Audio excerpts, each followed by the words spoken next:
G'day guys, this is Captainoob here today, and today I've got something rather special for you all. This is the automatic Broadsider, and I'll get into its attachments so you can follow along or maybe even use this weapon yourself. So firstly, we've got the improved automatic barrel. This one is from the Institute version of the laser rifle. This is just for aesthetic looks. It goes nice with the boxy and it sort of gets rid of all the empty barrel space here, unlike the regular laser rifles one, so we'll definitely equip that. Now you might notice that I've got a few bits of the Gauss rifle here, so I've got the stock here, the compensator here, and basically what these are designed to do, and I say designed, what these are attached to do are recoil control. And as you can see, the recoil will definitely need to be controlled. Alright, so we've got the capacity boosting coil on our next little row here, and basically all that does is just gives us a little bit more damage, which is never a wrong thing, never too bad. Next we've got the long recon scope, and while using this weapon I've found out that optics, they don't work on this thing, so we're going to be putting on a long recon scope just so we can get a nice close-up of swans and nostrils. Next up, like I said, the aforementioned compensator to reduce that recoil, and we'll have the never-ending effect on it so it can keep raining down the cannonballs all day.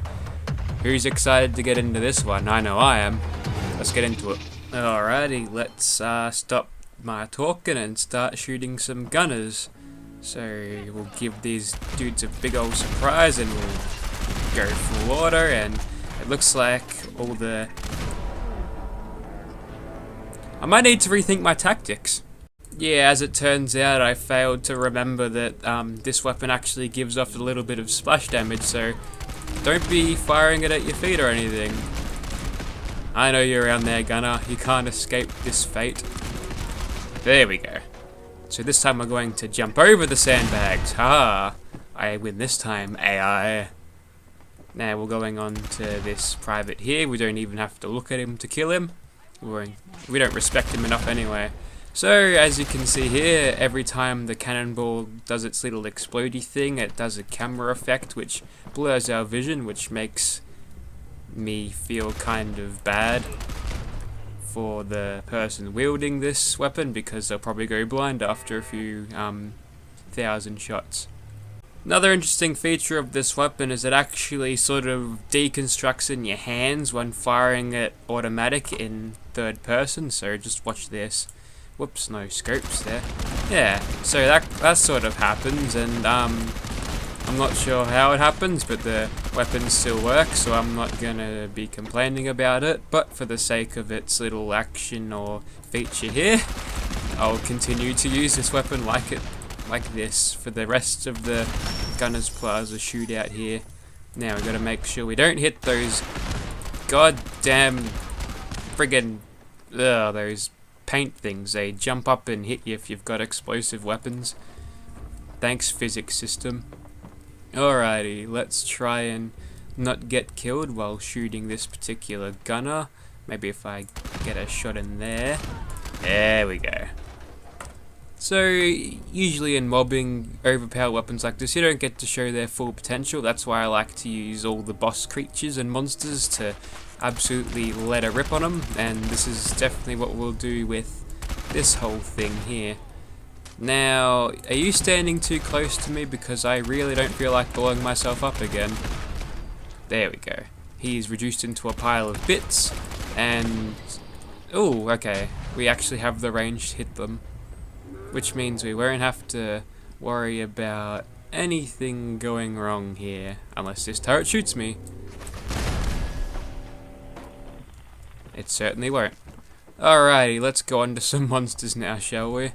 I've got an itching to kill a swan again. This would probably take a lot of cannonballs for the regular Broadsider as it would this one, but thankfully for me, I've done hours and hours of grinding, and maybe some cheating, and I've actually managed to get enough cannonballs to actually kill this dude. Isn't that great?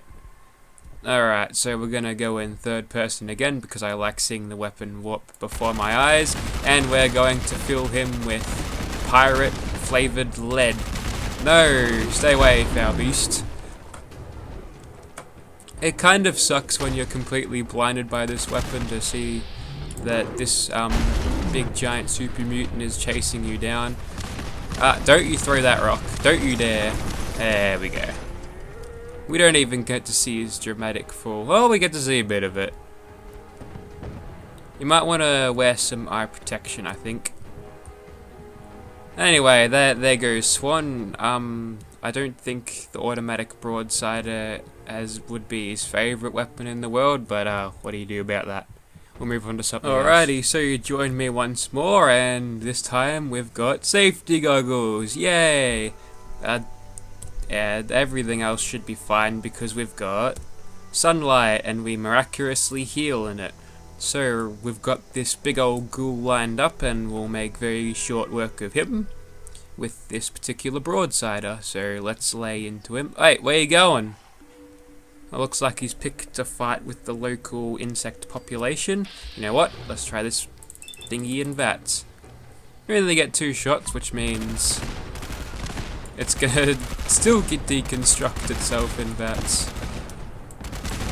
Yeah, we only get 2 shots, which means we can't obviously make very good use out of any VATS protection.